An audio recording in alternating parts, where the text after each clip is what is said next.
Hi, my name's Dan Parks, and I write poetry. And I have a new book coming out called You Should Eat First. Today I'm in Los Angeles, California to eat. Welcome to Inglewood. There's a cool sign over there.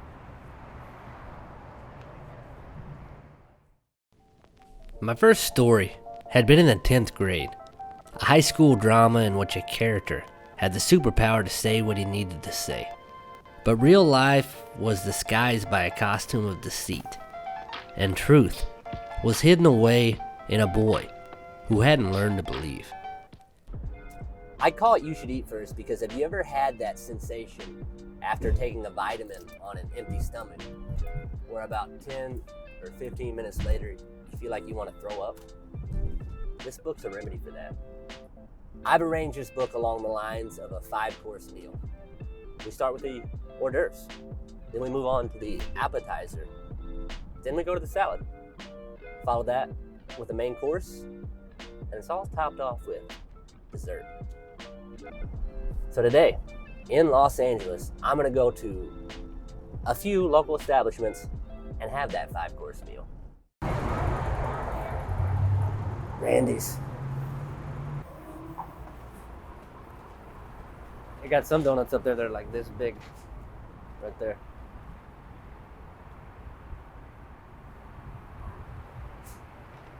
Are you finished, man? Okay.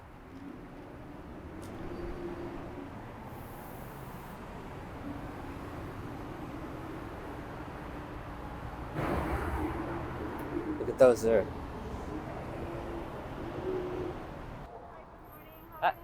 Hi, what do you recommend? Well, I will recommend the apple fritter, the buttermilk steak, and the butter crumble. Okay.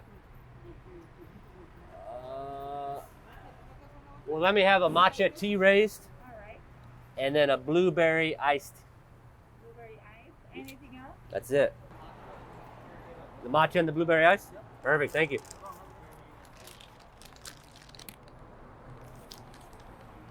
We got the donuts, more than one.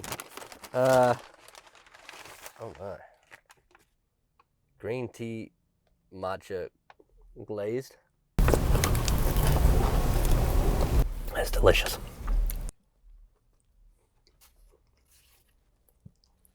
And I got, looks like a Randy staple, cake blueberry iced. That is delicious. Randy's Donuts. Faith is more than seeing the forest for the trees. It's like looking at a mountain, asking it to move and finding its remnants at your knees. Because divinity is in the design for you and me. And here it is, Tommy's Hamburgers. Open 24 hours. The original Tommy's. Why is it called You Should Eat First? Well, it's a metaphor not just for food, but how do we prepare ourselves to take on life's challenges? How do we get ourselves in the right mindset to think, get ourselves in the right mindset to, face stuff we don't want to face? I'm qualified to write that because I know how many times I need to get in that mindset. How cool would it be to live right next to Tommy's? Just walk over here and get food. I think they're really famous for their chili if you can get it to go. I mean, you can get it small, medium, large. What am I gonna do when I get full? I'm not gonna have any more room. What do you do when you don't have any more room? Take a break, right? Or take a nap. Could possibly take a nap. How you doing, sir? Hey, what's up? What do you guys recommend? Excuse me? What do you recommend? Everything is good here, but right now it's in the morning is breakfast and a breakfast burrito. Can I do chili fries? No cheese. Yeah, cheese. But can you do the chili on the side? Yes. Ah, thank you, sir. See the little wall over here? So here at Tommy's, we got the chili cheese fries. Chili on the side. Oh wow. Oh wow. This is the appetizer. These are perfect temperature, perfect salt. I'd recommend. I'd say it's better than In-N-Out. The cookbook is open in front of me. Ingredients for creating. Dice, peeled and squeezed. I choose a recipe. Too much of this, too little of that. You respond back. Kinda salty, isn't it? Damn, I say. My intention was peppery. So I had somebody ask me if they thought poetry was dead. And if people still read poems, if people still read at all. And I don't think it has to be. I think it will always remain alive because how easy poems are to digest. Just like the title of this book being called You Should Eat First. Poems can be a snack. Poems can be a meal. Poems can be a dessert. Poetry is important for me as a reader because I can digest the whole story, the whole narrative in one sitting. I think what keeps a lot of people from reading is the time it takes to live in a whole story. I mean, read a whole book. When's the last time a lot of people read a whole book? It might take weeks, it might take months, it could take even a year. A poem can be digested or eaten, in this case, in one sitting. And I think that's what makes poetry so accessible today. Just as we're driving around, a lot of people out here are getting food to go or getting coffee to go. There's a guy in a dress over here getting tea to go. You don't necessarily have to wear a dress, but you can. And then you can also get a tea to go, or you can read a poem on the go. Going to a place called Tam O'Shanter. I am not that familiar with it, but we're in the Los Feliz Hollywood neighborhood, up towards the Hollywood Hills by Griffith Park in LA. Pulling in here to get my salad.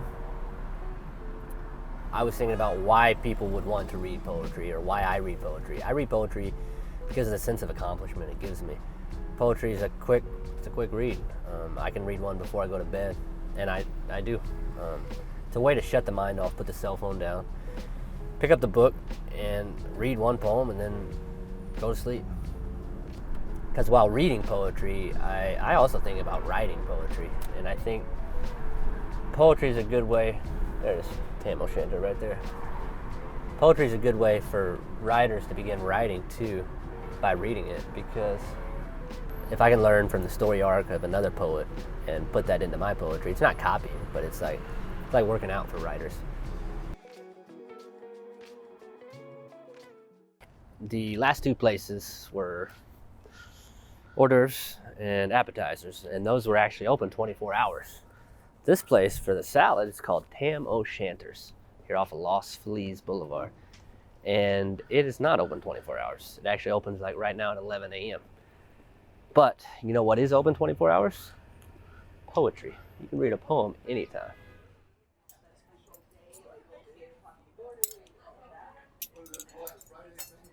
So they brought the salad out. It is called what did I get? Montgomery's Ranch salad with homemade potato chips. Got my flight of beers here.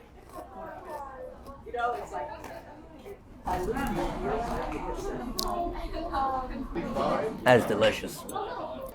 The key might be in knowing the balance of what you're trying to achieve. Moses wasn't taught to lead but could think on his feet. Up the hill to receive the rules was a metaphor for needing to be alone to know which way to go. A departure down to the desert when the son was tempted with the opportunity to quit. Self-doubt, jealousy, and that universal feeling of selling out to live your dreams. It's all yours, he said, if you bow before me. So right now, we are going to have our main course of our 5 courses for the You Should Eat First book promo video. And I'm at Hopley Seafood restaurant in Chinatown. Let's go inside and see what we can get.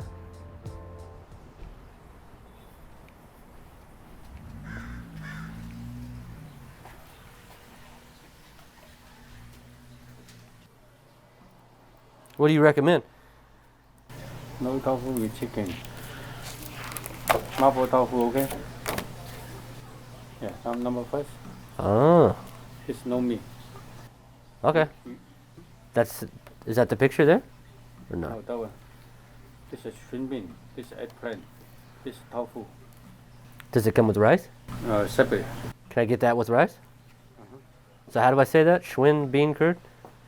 Sichuan bean curd. Sichuan bean curd. Okay, I'll have the Sichuan bean curd with rice. Okay. I'm eating outside as it's still COVID. I got tofu, tofu Sichuan bean curd, and vegetable fried rice, which is absolutely huge. Look at all that fried rice. I think I'm gonna try that first. You should eat first. Let me try this tofu. He said that was mild. Pretty spicy. That's pretty spicy. It's like looks like caramel, but it's good. A conversation with a therapist. I think I might have some sympathy for the devil. Why? Because it seems like he got kicked out of paradise for merely imitating. Wow, that's deep. Stop it, I say. You're supposed to be helping. Well, imagine you're speaking to God instead of me. Okay, I said. You're the one that put this inside of me, and even if the weight of it feels like Atlas shrugging, then you think that I can handle the load you gave me. The goal I had for writing this book was to paint in my experience of life. Every day, every meal is a blank canvas. We don't know what we're gonna order until we sit down, until we look at the menu. So we have arrived here at Canters Deli. I'm gonna get dessert. And what's cool about dessert is after dessert, I can rest. After dessert in You Should Eat First, you can set the book down, you can start all over again.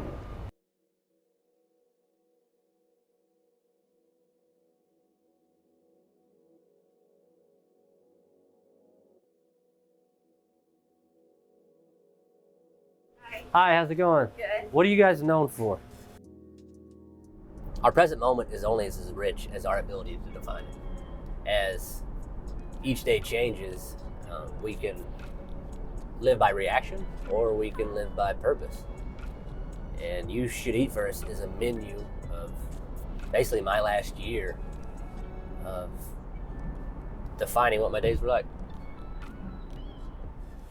We're known for the cheesesteak. The Danishes are really good. The arugula cookies are really good over here.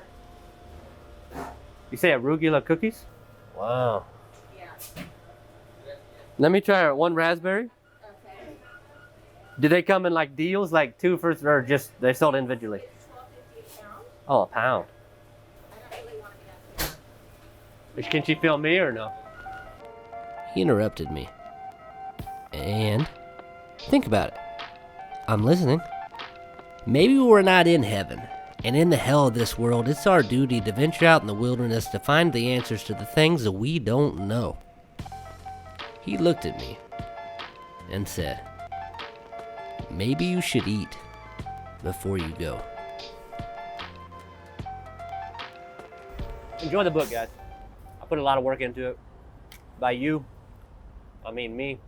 By me, excuse me, I mean we. You should eat first, but always finish with dessert. So I am here with Jonathan at Thank You Coffee, and we were talking about poems. When's the last time you read a poem, Jonathan? Oh man, 2 months ago. 2 months ago. Do you remember who it was by? It was by Robert Frost. As I sat in an existential crisis to consider the path that I should head on, I chose to go on the one that less people have traversed through, and that's made a tremendous difference on the course of my life. I think that poem ends with "that made all the difference." All the reactions. Nice meeting you, brother. Great to meet you. Yeah. Say bye. Bye. Thanks, guys. Appreciate it.